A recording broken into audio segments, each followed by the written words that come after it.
ગઈકાલે મેરિયા બ્રિજ ઉપરથી એક યુવાન નીચે કૂદી પડ્યો એવી હકીકત સામે આવી હતી, જે અનુસંધાને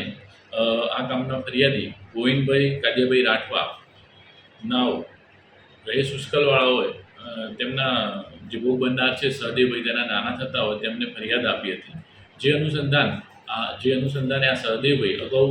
સોનાલિકા ટ્રેક્ટરનો શોરૂમ છે ત્યાં નોકરી કરતા હતા અને જે તે વખતે ટ્રેક્ટર સંબંધીને અપાવી એમાં લોનના પૈસાની લેતી દેતી બાકી હતી, જે અનુસંધાને સોનાલિકા ટ્રેક્ટરના માલિક તેમના પાસે ઉઘરાણી કરતા હતા. અને જ્યારે ગઈકાલના રોજ આ ભોગ બનનાર સહદેવભાઈ શુષ્કાલથી બોરડેલી કામે આવતા હતા ત્યારે મેરિયા બ્રિજ ઉપર આ ટ્રેક્ટરના શોરૂમના માલિક જિગ્નેશભાઈ ઈશ્વરભાઈ તેમજ તેમના સાથેના ઈસમો જિગ્નેશભાઈ તાંદલજાવાળો,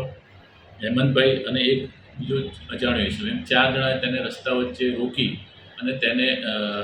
મારકૂટ કરી હતી અને તેમના પૈસા બાબતની ઉઘરાણી બાબતે મારકૂટ કરી હતી. તો વધુ મારશે એ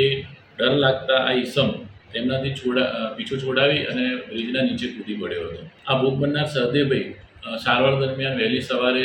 મૃત્યુ પામ્યા હતા અને આ ગુનાના કામે તપાસ પીએસઆઈ શ્રી VN ચાવડાઓના કરી રહ્યા છે અને આરોપીઓ પકડવા માટેની તજવીજ ચાલુ છે. હાલમાં તપાસ ચાલુ છે.